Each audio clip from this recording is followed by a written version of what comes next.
지난주에는 소원을 들어주시는 하나님이라는 제목으로 말씀을 전해드렸어요. 오늘은 새 계명으로 서로 사랑하라는 제목으로 대언을 하겠습니다. 어느 중년 부부가 사는 집에 흉기를 든 강도가 들어와서 협박을 합니다. 목숨을 내놓든지 돈을 내놓든지 둘 중에 하나를 선택하라.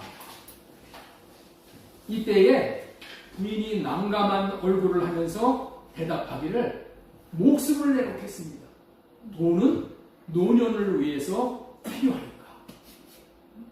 이렇게 어처구니 없는 대답을 했다는 거예요. 목숨을 잃으면 노년에 무슨 돈이 필요하겠습니까? 강도가 이 말을 듣고 너무 어이가 없어서 그냥 머쓱하게 나갔다는 거예요. 웃고 넘어갈 일이 아니라 사람들의 의식 속에 돈이 이렇게 필요한 중요한 것이 되어버린 면이 있음을 지금 말씀드리고자 하는 거죠.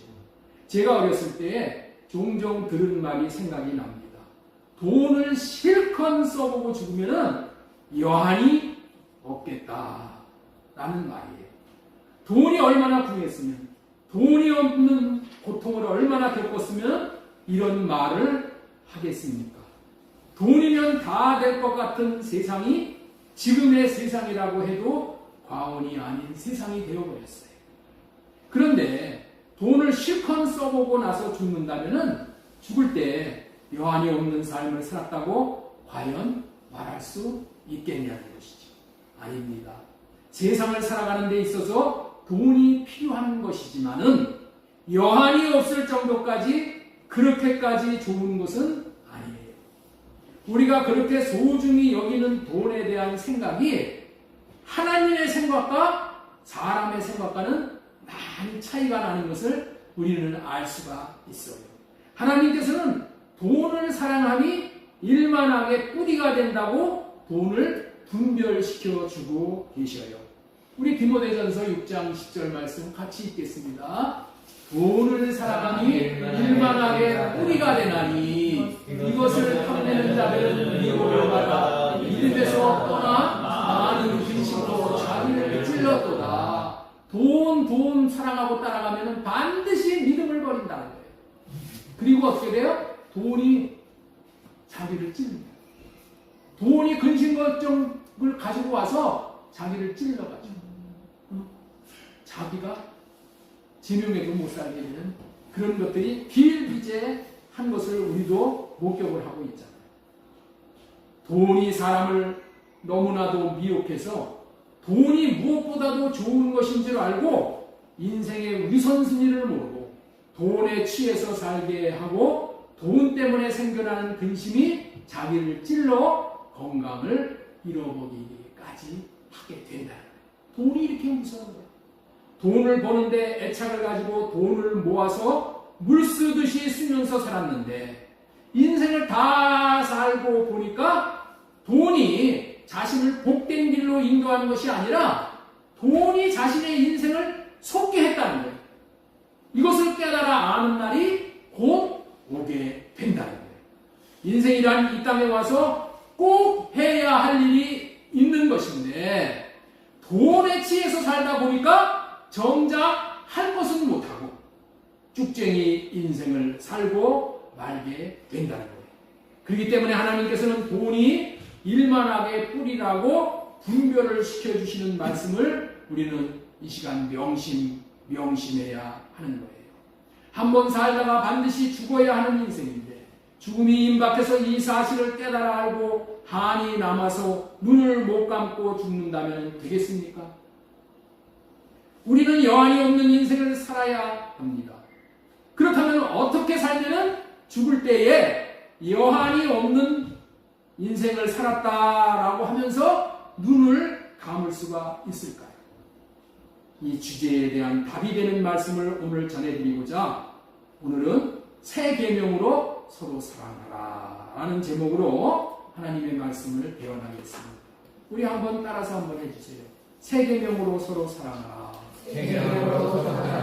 사람이 죽을 때는 후회하는 것이 딱 한 가지가 있다고 해요.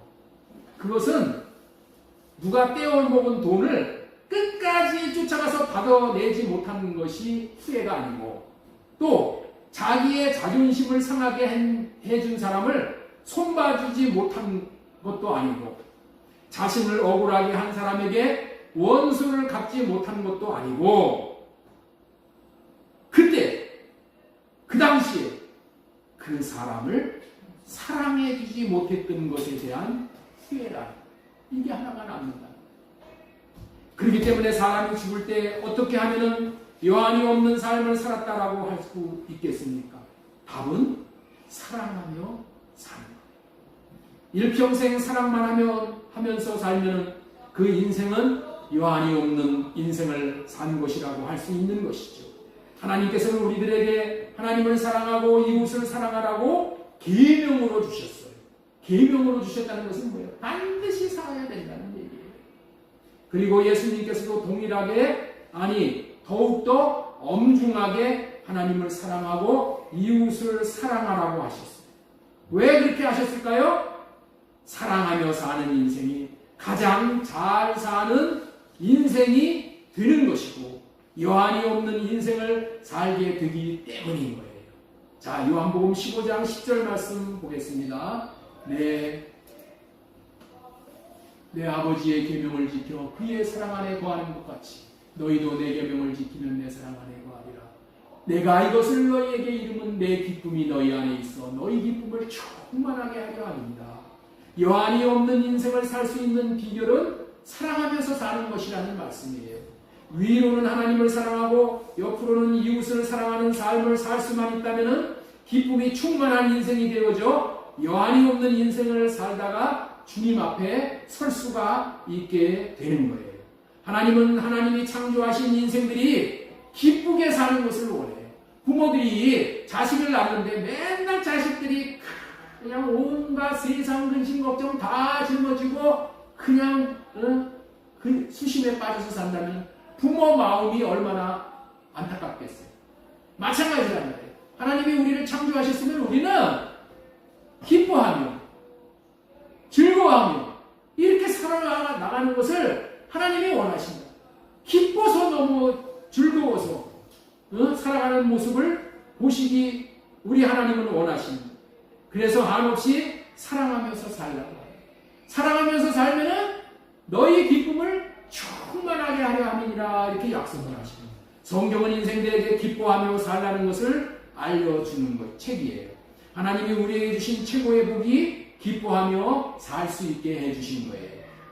먼저 새 언약의 중보자 예수 그리스도로 죄의 문제를 해결해 주시고 하나님의 생명을 주시어 예수님 안에서 자유를 누리고 생명을 누리고 하나님의 생명을 누리고 산다는 것이 얼마나 기쁜 일입니까? 그뿐만 아니라 사랑하며 살 수 있게 된 것이 얼마나 기쁜 일이라는 거예요. 그래서 오늘은 새 계명으로 서로 사랑하라는 제목으로 말씀을 전하고 있는 중인데, 첫 번째로 전해드리고 싶은 소제목은 내가 너희를 사랑하는 것 같이 사랑하라 입니다. 우리 한번 따라서 한번 하겠습니다. 내가 너희를 사랑하는 것 같이 사랑하라. 내가 너희를 사랑한 것 같이 사랑하라. 내가 너희를 사랑한 것 같이 사랑하라. 내가 너희를 사랑한 것 같이 사랑하라. 하나님께서는 구약 시대나 신약 시대나 동일하게 사랑하라는 계명을 주셨어요. 그리고 기회 있을 때마다 사랑할 것을 강조하고 계셔요. 그래서 우리 모두는 십계명의 정신도 사랑이라는 것을 다 알고 있어. 1계명서부터 4계명은 하나님을 사랑하고 5계명서부터 마지막 계명은 이웃을 사랑하라는 거 다 여러분들 다 알고 계시죠? 그리고 우리들뿐만이 아니라 세상 사람들도 대부분의 사람들도 지식적으로는 사랑하는 것이 얼마나 중요한 사항인가를 다 잘들 알고 있어요. 그런데 문제는 사랑해야 된다는 것, 사랑하며 사는 것이 좋다는 것은 알지만은 정작 사랑이 안 된다는 것과 사랑할 수 없다는 거예요. 그래서 하나님께서는 이 사랑할 수 없는 문제를 해결해 주시기로 하셨어요.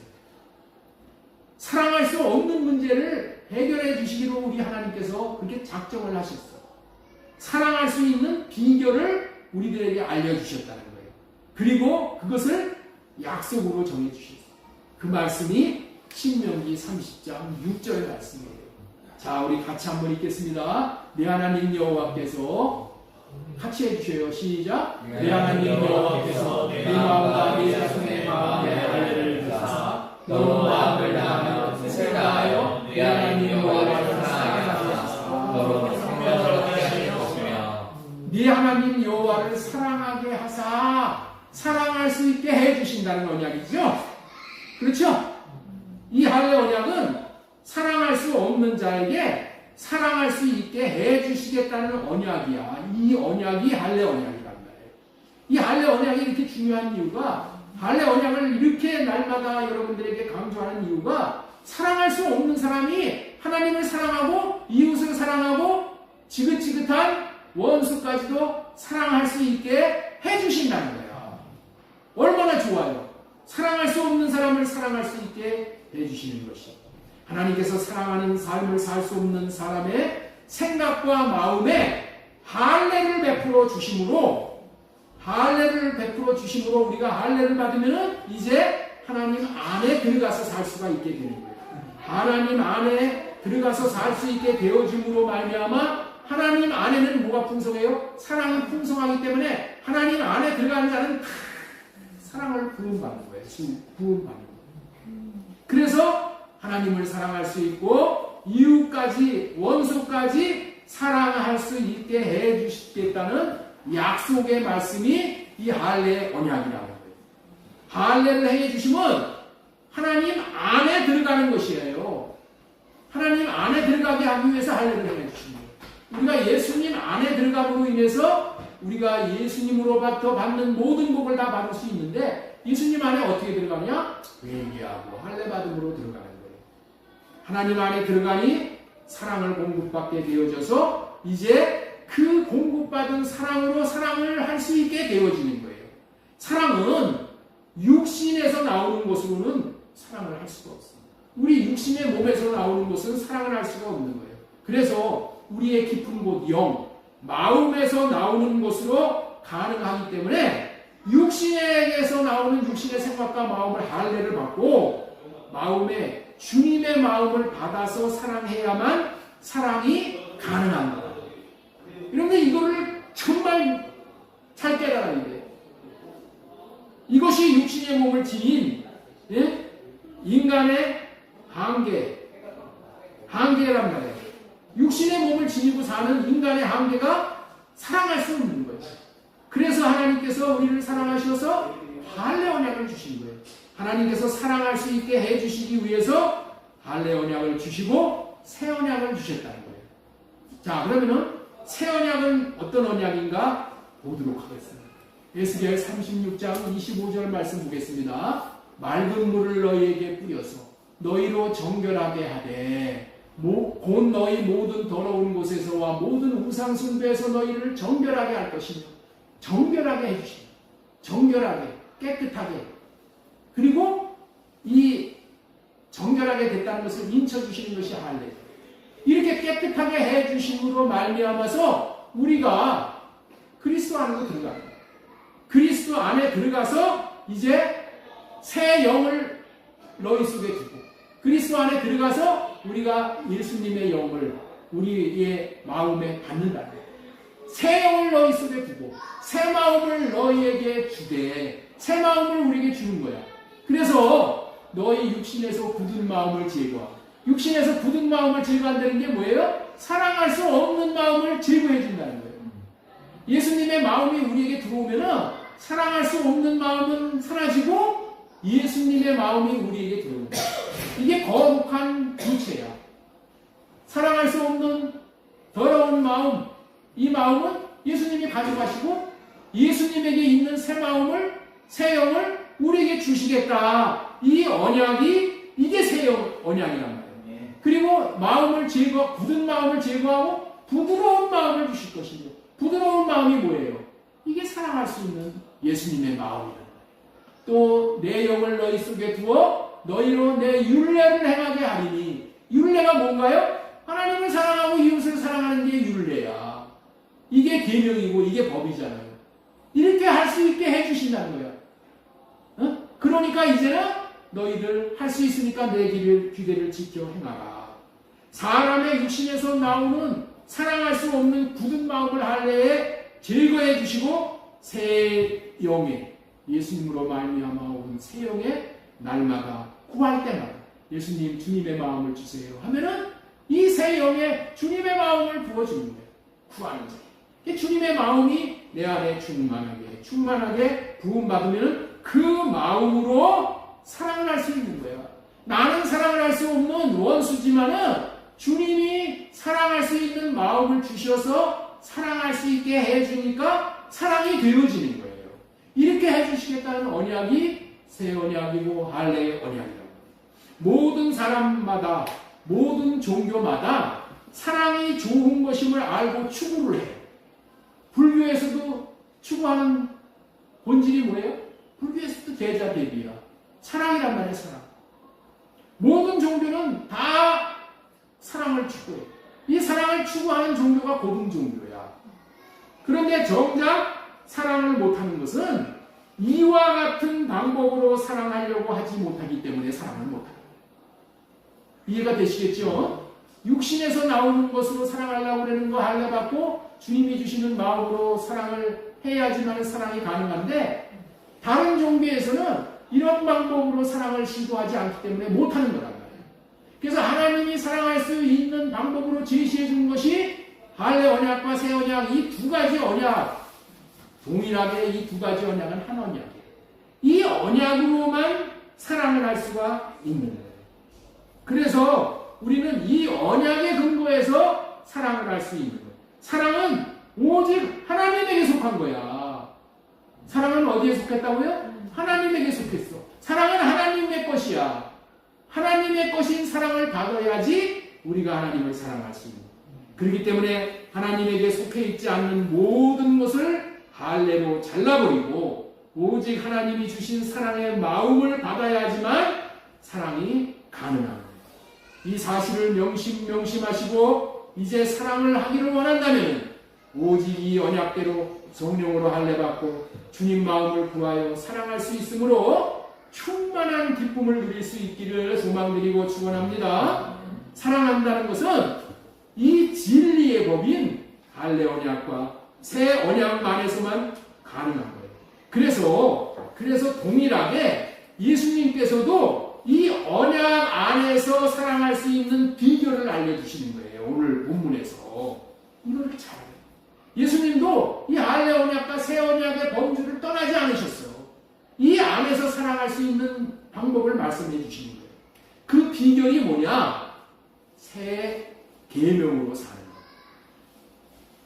새 계명으로 살 때에 하나님도 사랑할 수 있고 이웃도 사랑할 수 있고 원수까지도 사랑할 수 있다는 거예요.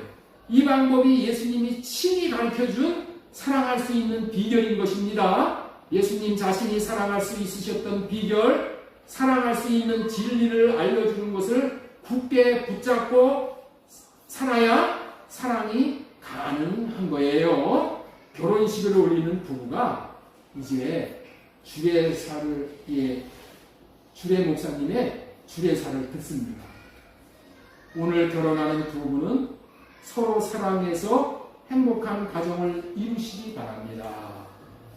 그러면 너무나도 합당한 말이니까 아멘을 합니다. 그리고 검은 머리 팥뿌리 같이 흰 머리가 될 때까지 사랑하고 사십시오 라고 축복을 하면은 또 아멘 하고 감사합니다. 이제는 일평생을 사랑할 수 있는 것 같은 마음이 딱 생겨. 에? 이 말씀을 드리면은 결혼하는 부부들 보세요. 정말 일평생 살아가면서 살 것 같은 마음이 딱 든단 말이에요.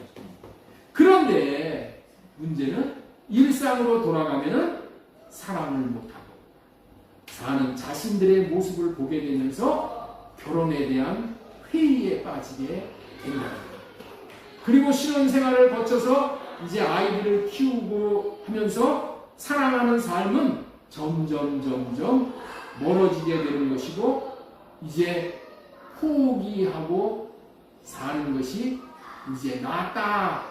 그런 것이 우리의 현실이라는 거예요. 왜냐하면은 사랑이 그렇게 호락호락 되는 것이 아니기 때문에 그래요. 사람의 육신에서 나오는 사랑으로는 사랑을 할 수가 없는 건데 육신의 것으로 사랑하려고 하기 때문에 그렇다는 거예요. 사랑은 하나님께 속해 있을 때만 가능한 거예요. 우리는 육신이 어떠한 존재인지를 알아야 하는 거예요. 그래서 육신의 생각에서 나오는 것들이 얼마나 무모한 것인가를 깨달아 알아야 되는 거예요. 육신은 마귀 귀신의 처소예요. 그래서 하나님은 육신을 분별시켜 주는 거예요. 우리 육신은 흙은 마귀 귀신의 처소야, 처소. 그래서 우리 육신이 날마다 병들고 아프고 고통당하고 이러는 거야. 왜 그렇다고요? 마귀 귀신의 처소가 육신이야. 그래서 이 육신에서 나오는 것들을 로마서 8장 6절에서부터 분별을 해줘요. 자, 육신의 생각은 사망이요. 육신의 7절, 육신의 생각은 하나님과 원수가 되나니. 자, 8절, 육신에 있는 자들은 하나님을 기쁘시게 할 수 없느니라. 자, 이 말씀을 한마디로 딱 요약을 하면 무슨 말이에요?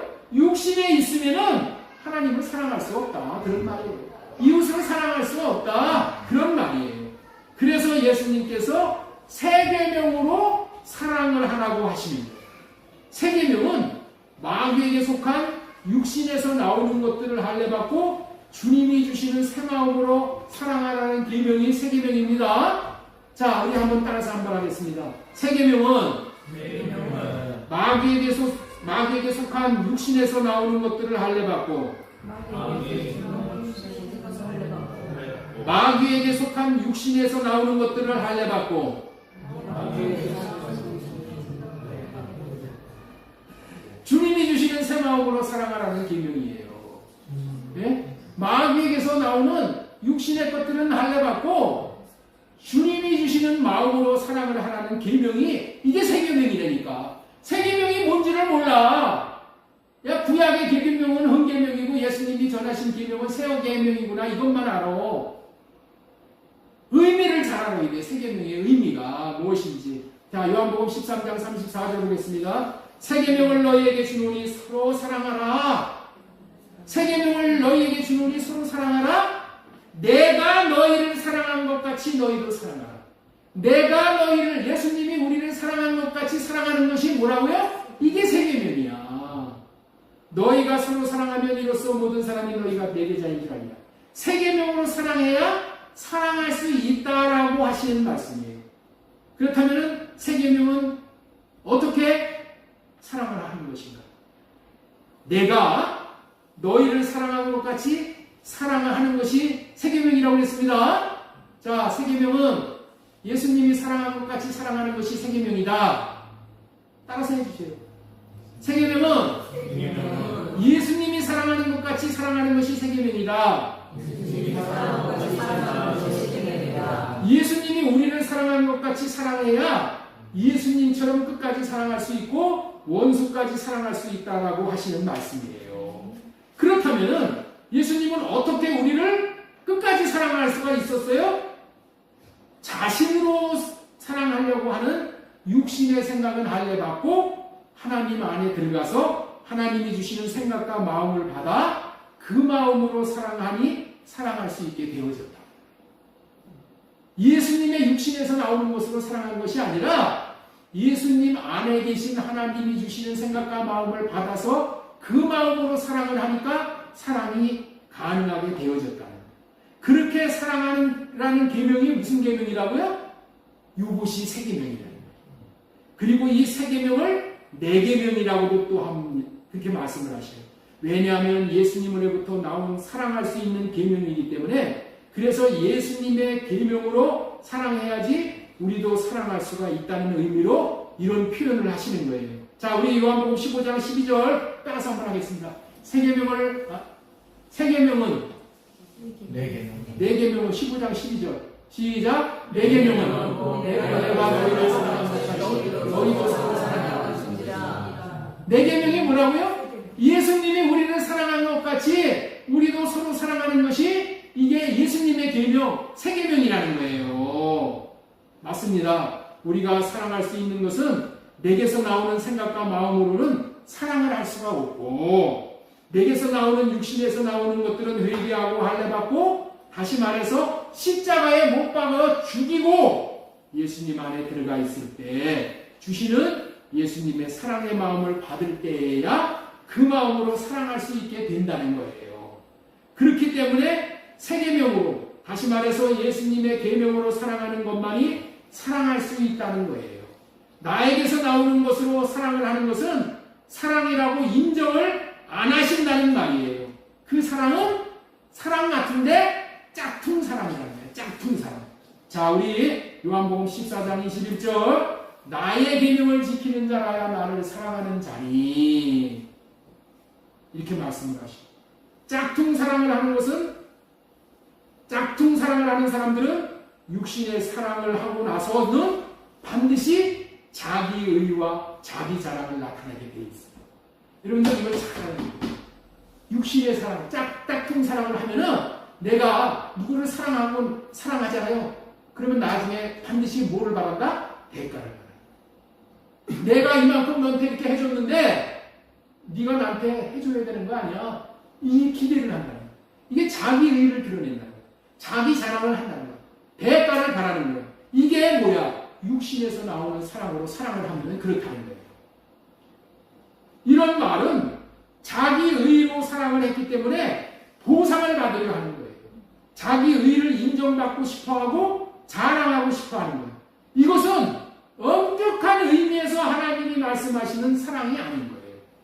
우리는 하나님이 원하시는 사랑이 아닌 것을 해놓고 자기는 제대로 된 사랑을 했는 줄로 여기고 사는 것이 우리 대부분의 인생이라는 거예요. 그러나 예수님께서 주시는 마음을 받아서 사랑을 하는 것은 자기 의와 자기 자랑을 드러내지 않는 사랑이에요. 왜냐하면 하나님이 공짜로 주신 마음을 받아서 사랑했기 때문에 거저받은 것을 거저주기 때문에 자랑을 할 수가 없는 거야. 원래 제 것이 아닌 걸 가지고 사랑을 했잖아요. 하나님이 주시는 마음으로 사랑한 것뿐이야. 하나님이 주신 물질을 가지고 사랑한 것뿐이야. 그러니까 뭐 거기에 내가 인사받고 내가 대우받고 대가를 받고 그럴 수가 없는 거야. 그럴 수가 없는 거야. 양심이 있기 때문에. 이러한 결과를 가져오는 사랑이 새 계명으로 예수님의 계명으로 사랑을 하는 거야. 이런 사랑은 자기 의를 드러내지 않아.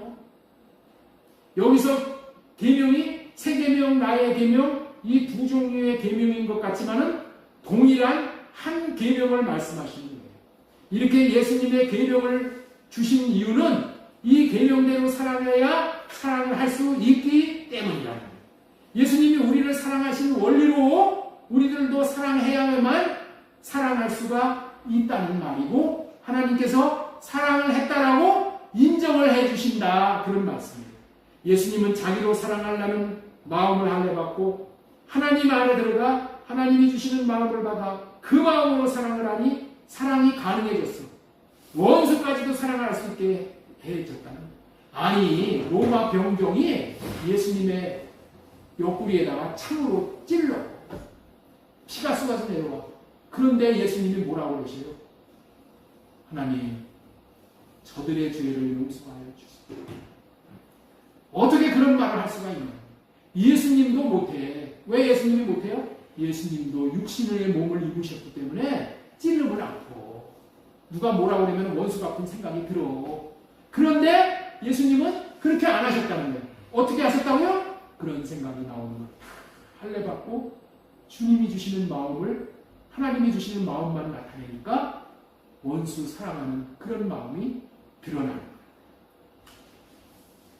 자, 그렇기 때문에 우리는 어떻게 살아야 된다? 예수님이 사신 것 같이 이렇게 살면 되는 거예요. 자, 우리 그래서 요한일서 2장 6절 말씀, 이 말씀을 명심명심해야 돼요. 그의 안에 산다고 하는 자는 그가 행하시는 대로 자기도 행할지니라. 우리가 예수님 안에 있다고 하면은 예수님이 우리를 사랑하신 것처럼 우리도 예수님을 사랑하고 원수까지도 사랑하면서 살아야 돼요. 앞으로 우리는 하나님을 사랑하고 이웃을 사랑하여야 하는 인생이에요. 반드시 오늘 배운 이 사랑할 수 있는 원리대로 예수님처럼 사랑하실 수 있기를 바랍니다. 그리고 이 세 계명인 주님의 계명으로만 사랑한다면 자신도 사랑할 수 있는 사람이 되어진다는 것을 먼저 명심해요. 나도 사랑이 된다. 나도 사랑이 가능하다. 포기하고 살면 안 돼. 결혼할 때는 사랑할 수 있을 것 같지만 세월이 지나다 보면 에이 이제 나는 저 인간하고는 같이 사랑 못해. 포기하잖아요. 안 그래. 이 세 계명이 들어오면은 포기 안 할 수 있습니다. 다 사랑할 수 있는 거예요. 다 사랑할 수 있는 거예요. 사랑하면서 살아야 하는 두 번째 또 이유가 있어요. 지금까지는 내가 너희를 사랑한 것 같이 사랑함으로 인해서 기쁨이 충만한 인생을 하나님이 주신다고 했잖아요. 그리고 두 번째로 우리가 사랑을 하면서 살아야 될 이유가 있다는 거예요. 두 번째 이유, 그것이 뭐냐? 두 번째 이유는 천국 집을 지어주시려 사랑하라고 하십니다. 따라서 한번 하겠습니다. 천국 집을 지어주시려 사랑하라고 하십니다. 세 계명으로 삶으로 말미암아 사랑이 이제 되어지는 사람은 이제 이 땅에서 사는 목적이 달라지는 거예요. 사는 목적이 다른 거야. 사는 목적이 뭐냐? 집 짓는 거예요. 집 짓는 거예요. 사랑으로 말미암아 천국에서 살 집을 짓는 삶을 살게 되는 거예요. 자, 우리 한번 따라서 한번 하겠습니다. 우리의 이제 목적은 집 짓는 것입니다. 우리의 목적은 집 짓는 것입니다. 이 세상에 이 세상에서 사는 살아있는 생물들은 모두가 다 집을 갖기를 원하는 모습을 볼 수 있잖아요. 개미들도 집을 짓고 새들도 집을 짓고 집을 짓지 않는 동물들은 바위나 동굴을 집으로 삼고 살잖아요. 그뿐만 아니라 사람들도 집을 지어서 집에서 살려고 애쓰고 수고를 많이 합니다. 사람들이 집을 짓거나 사거나 얼마나 집에 관심을 많이 갖고 있는지 우리는 지금 알고 있잖아요. 집 없는 삶은 고생을 많이 하고 서름도 많이 해요. 옛날에 제가 우리 어렸을 때 우리 집이 가난하니까 전세 살 때 보면은 때마다 전세금 올려달라고 그러지. 또 수 틀리면은 가라고 그러지. 네? 그리고 뭐 못 하나 봐보면은 와서 주인이 와가지고 보고 혼내줘. 정말 집 없는 서름이 많이 있었어요. 예. 그것뿐만이 아니라 집이 없으면은 겨울에는 춥잖아. 집에서 들어가서 살면 얼마나 따뜻해. 집이 춥고 여름에는 덥고 모기가 물고 뱀도 오고 짐승도 와도 피할 데가 없어. 집이 없으면은. 근데 집이 있으면은 집이 자신을 보호해 주기 때문에 안락한 생활을 할 수 있어요. 사람들은 이 세상을 살아가면서 집에 그래서 애착을 많이 갖는 거예요. 육신의 몸을 안락하게 살기 위해서 집이 필요하듯이 우리의 영혼도 거할 집이 필요하다는 거예요. 그걸 아시는 우리 주 예수님께서 집 짓는 이야기를 오늘 하시는 거예요. 집 짓는 이야기. 요한복음 13장에 보면은 이런 말이 나와요. 요한복음 13장에 가룟 유다가 예수님을 팔아먹기 위해서 이제 바깥으로 나가는 장면이 나와. 최후의 만찬을 한 후에 가룟 유다가 이제 사탄이 들어와가지고 예수님 팔아먹기 위해서 이제 바깥으로 나갈 때 예수님이 이제 자신의 죽음이 임박하여 십자가를 질 때가 왔다는 것을 직감을 하시고 이제 말씀을 하시는 거예요. 무슨 말씀을 하시냐면은 이때 나는 이제 내가 갈 곳으로 간다. 내가 갈 곳으로 간다. 그러나 너희들은 내가 가는 곳에 지금 올 수가 없으니까 너희들은 이 세상에 살면서 서로 사랑하라 하고 세 계명을 주시는 거야. 이때 요한복음 13장 34절에 세 계명을 주시는 거예요. 자, 우리 다시 한번 보겠습니다. 세 계명을 너희에게 주노니 서로 사랑하라. 내가 너희를 사랑한 것 같이 너희도 서로 사랑하라 하면서 사랑하면 모든 사람이 너희가 제자인 줄 알리라. 이 말씀은 나는 갈 곳으로 갈 테니까 너희는 세 계명으로 사랑하는 삶만 살아라. 이렇게 말씀을 하시는 거예요. 아니 그러면은 예수님이 갈 곳으로 가시는 것과 제자들이 사랑하면서 사는 삶과는 무슨 연관이 있길래 예수님께서 이렇게 사랑하라는 말씀을 하시는 것일까요? 궁금하지 않으세요? 이런 것을 성경을 읽으면서 궁금해야지 성경을 잘 보는 거예요. 내가 너희들이 올 수 없는 그곳에 갈 테니까 너희들은 여기서 사랑하며 내가 준 사랑의 계명을 실천하며 사는 제자된 삶만을 살아라. 그런 말씀을 하시는 거예요. 그러자 수제자 베드로가 이 말씀이 도무지 이해가 안 되는 거예요. 그래서 이제 예수님 어디를 가시나이까 하고 이제 물어요.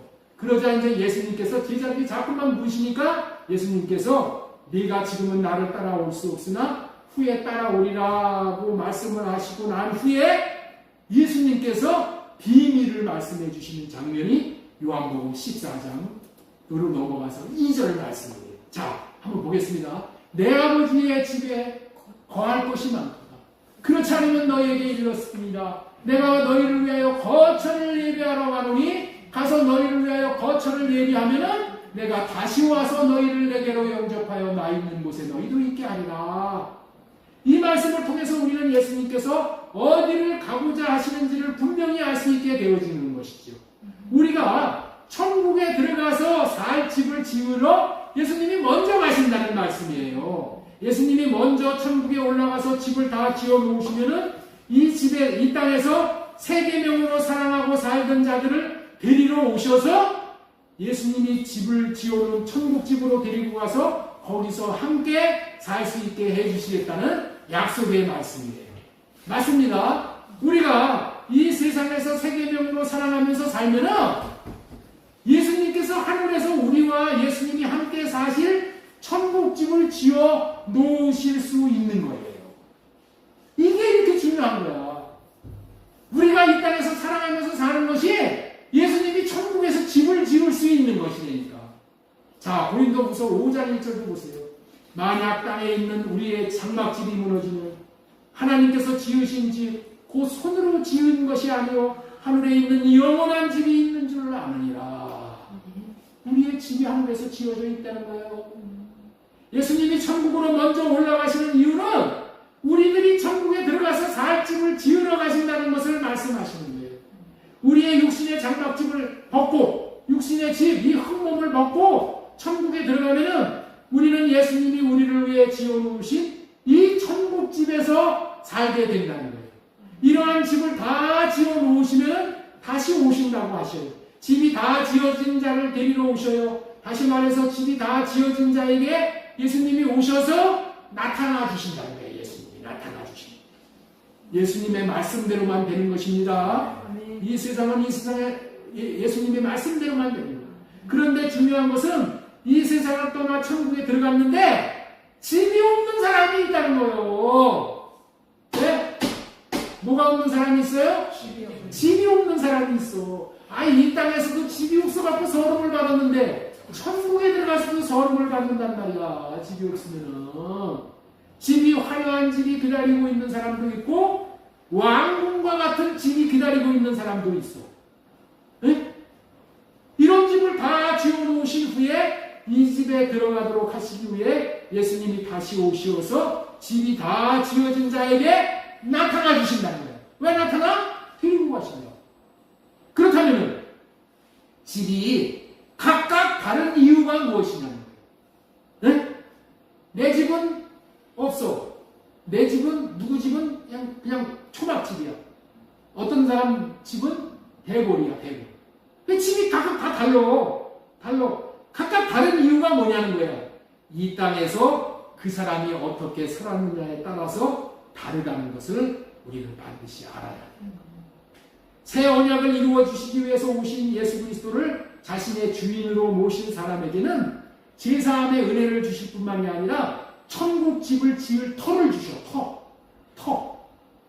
왜 터를 주시는가 하면은 집지라고 터를 주시는 거야. 집을 지라고. 그래서 고린도 전서 3장 11절 이 닦아둔 것 외에 능히 다른 터를 닦아둘 자가 없으니 이 터는 곧 예수 그리스도라. 예수 그리스도를 믿음으로 받아들이는 자는 제사함의 은혜를 줄 뿐만이 아니라 이 터를 준다니까. 터. 이제 이 천국집을 지을 수 있는 터를 받았으면 이제 세계명으로 자신의 생각은 할례받고 주님이 주시는 마음을 받아 하나님 사랑, 이웃 사랑하는 삶을 살아야 하는 거예요. 왜 사랑하며 사는지 살아야 하는지 여기에 놀라운 비밀이 담겨져 있는 거예요. 이 땅에서 새 계명으로 살 때에 주님이 주시는 사랑의 마음을 받아 사랑하는 삶을 살 때에 예수님이 천국에서 집을 지을 수 있는 재료를 올려보내드립니다. 우리가 사랑하면서 사는 것만이 천국에서 집 짓는 재료로 올라가는 거야. 예수님이 아무리 우리의 집을 지어주고 싶어도, 우리의 집을 100원 같은 집을 지어주고 싶어도 목수는 유능한 목수야, 예수님입니다. 그런데 목수가 뭐가 있어야 짓잖아. 나무도 있고 돌도 있고 시멘트도 있고, 아니 뭔가 재료가 있어야 되는데 재료가 이 땅에서 올라가지는 않아. 재료가 없으면 집을 지을 수가 없어요. 예수님이 이 땅에서 목수의 아들로 태어나 아버지 요셉이 집을 짓는 일을 잘 도우셨지만은 이제는 천국에서 목수로서 우리의 집을 짓고 계시는데, 집 짓는 재료는 우리들이 이 세상에서 올려보내 드린 것으로 짓는다는 거예요. 그 재료가 뭐라고요?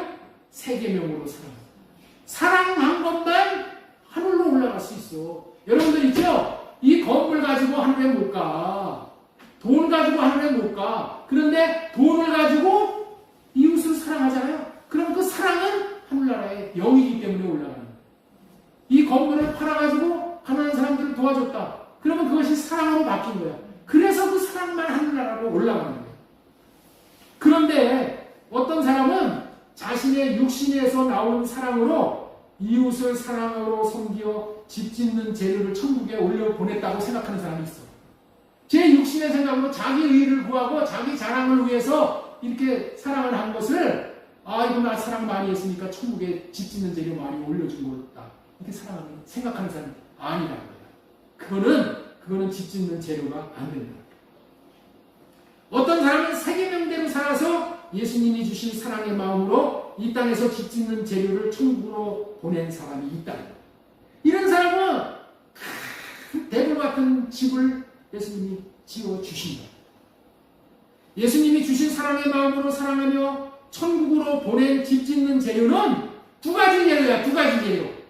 자, 금은 보석이 있고 자기 육신에선 사랑을 한 재료, 나풀집이 있어. 나풀집. 나무풀집이라고 말씀을 하십니다. 그런데 하나님께서는 반드시 그 집 짓는 재료가 천국집을 짓는데 합당한 재료인가 아닌가를 시험해보라. 시험해.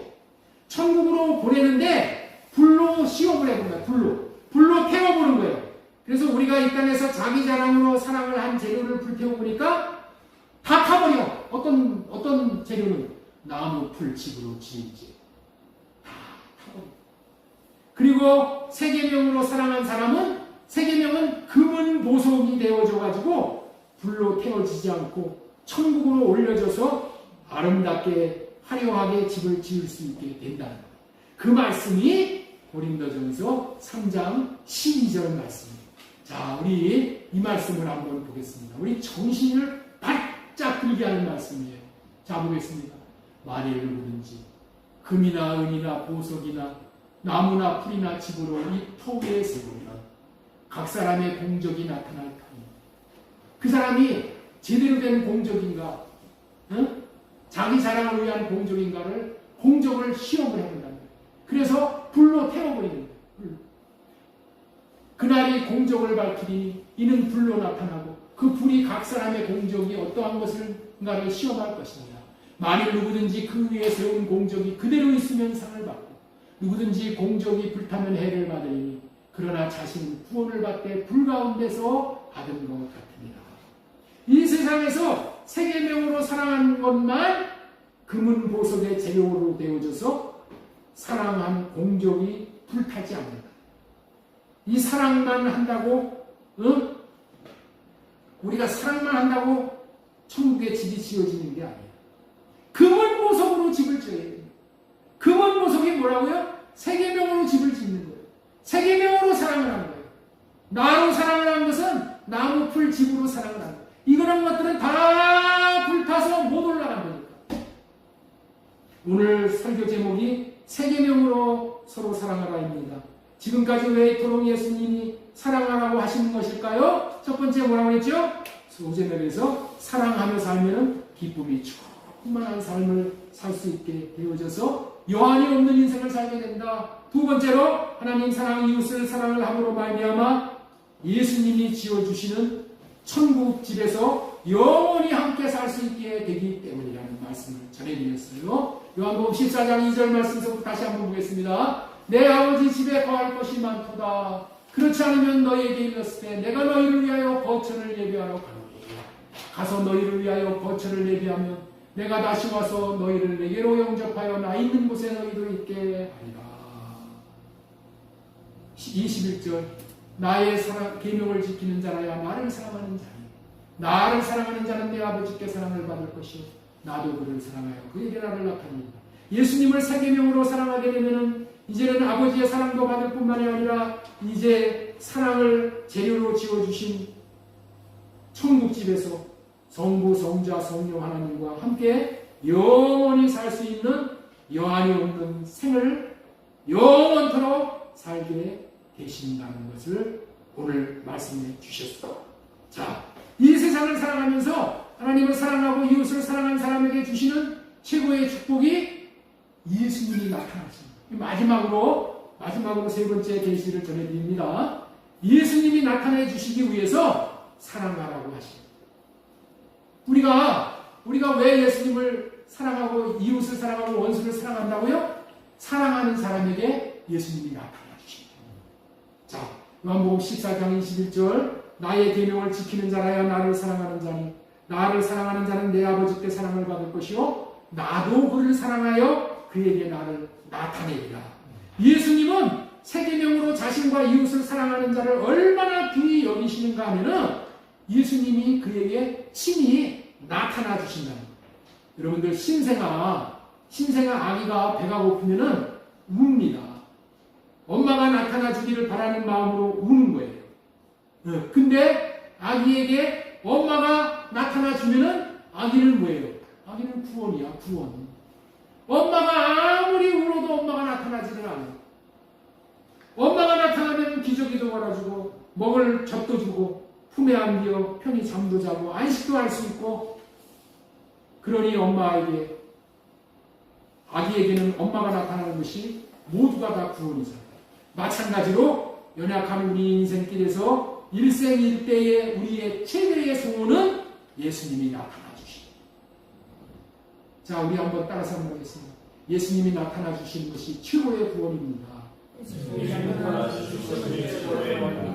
히브리서 9장 27절 한번 보겠습니다. 한 번 죽는 것은 사람에게 정해진 것이고 그 외에는 심판이 있으니 이와 같이 그리스도도 많은 사람의 죄를 담당하시려고 단번에 들이신 바 되었고 구원에 이르게 하기 위하여 죄와 상관없이 자기를 바라는 자에게 두 번째 나타나십니다. 모든 구원은 예수님이 나타나시는 데 있는 것입니다. 첫 번째 예수님이 나타나셨어. 첫 번째 예수님은 육신의 몸을 입으시고 나타나셔서 십자가에서 죄 문제를 해결해 주셨어요. 그리고 두 번째에 나타나셔. 죄 문제가 다 해결된 사람에게 두 번째 예수님이 나타나셔서 은혜의 보좌에서 우리에게 모든 구원을 다 베풀어 주시는 거예요. 그렇기 때문에 구원받은 자들은 주님의 얼굴을 구하러 나가면은 나타나 주시는 주님을 만날 수 있게 되는 거예요. 국률하심을 따라서 예수님의 나타나심을 바라는 자에게 예수님이 나타나셔서 국률함의 은혜를 베풀어 주시고 때를 따라 돕는 은혜를 베풀어 주시고 은혜의 보좌에 나아가는 그런 자들에게 날마다 주님이 나타나셔서 만나 주시겠다고 약속을 하셨습니다. 이처럼 주님이 나타나 주시는 것이 우리들에게 최고의 복인 줄을 믿으시기 바랍니다. 문제가 있어서 눈을 감고 간절히 기도했는데 예수님이 나타내 주시지 않죠. 아무리 예수님의 이름을 불렀는데도 예수님이 나타나 주시지 않아요. 그러면 어떻게 돼요?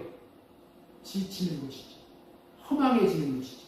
40일 금식 기도를 했는데도 주님이 나타나 주시지 않는다면 얼마나 안타까운 일이에요. 사람이 죽음이 찾아오게 되면 극한 두려움에 빠지는 거예요. 여러분들 모든 사람은 죽을 때 엄청난 두려움이 찾아오게 돼 있어요. 죄 지은 인생은 마귀가 찾아오기 때문에 그런 거예요. 이와 같은 때에 마귀가 찾아와서 두려움에 빠져 있을 때에 이와 같은 때에 주님의 이름을 부름으로 말미암아 빛 대신 주님이 나타나시면은 어둠의 세력은 떠나, 마귀는 떠나 생명과 평화를 주시는 예수님이 주시는 안식을 얻게 되는 우리 어머니가 돌아가시는 무렵에 우리 요양병원에 계셨을 때 제가 이제 아침 저녁으로 병원을 가면은 제가 온 걸 알면 우리 어머니가 막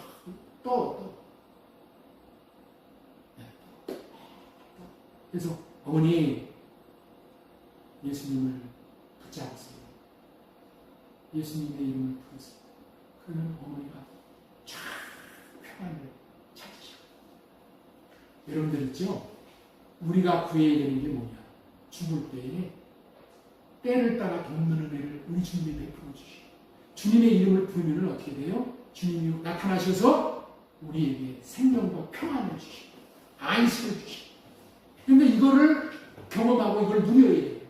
우리 주님은 사랑하는 자에게 나타나셔. 사랑하는 자에게 나타나셔. 주님을 사랑하는 자, 주님을 찾는 자, 주님을 부르시는 그런 자에게 나타납니다. 때를 따라 돕는 은혜를 베푸시고 여러분들에게 무엇보다도 필요한 것이 예수님이 나타나 주시는 것을 깨달아 알기를 원합니다. 이 세상을 다 살고 눈을 감았는데 천국에서 눈을 뜨면은 주님이 나타나셔야 되잖아요. 주님이 나타나 주시는 겁니다. 그런데 죽음 후에 눈을 떠서 보니 주님이 나타난 것이 아니라 마귀가 나타나면 큰일이죠.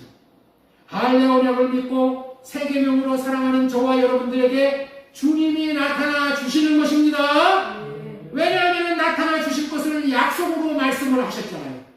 요한복음 14장 11절 말씀 나의 계명을 지키는 자라 나를 사랑하는 자니 나를 사랑하는 자는 내 아버지께 사랑을 받을 것이요 나도 그를 사랑하여 그에게 나를 나타내리라. 예수님의 계명을 지키는 자에게 예수님께서 자신을 나타내 주십니다. 이렇게 나타나 주시는 예수님과의 사랑의 교제를 많이 하시므로 최고의 인생을 사실 수 있으시기를 바랍니다. 새 계명으로 사랑하는 사람에게 예수님이 나타나 주십니다. 그런데 이렇게 나타나 주시는 것보다 더 귀한 복이 있어. 그 귀한 복 한 가지만 더 말씀을 드리고 말씀을 마칩니다. 요한복음 14장 23절이에요.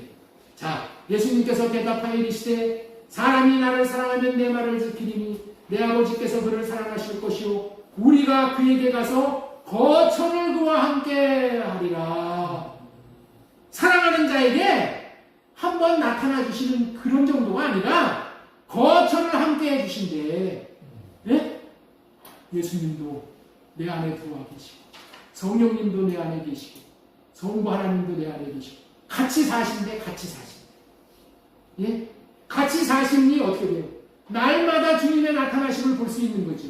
할례받고 주님의 마음을 구할 때마다 날마다 주님이 나타나서 왜 그러냐? 무엇이 필요하냐? 응? 내가 들어줄게. 말만 해라.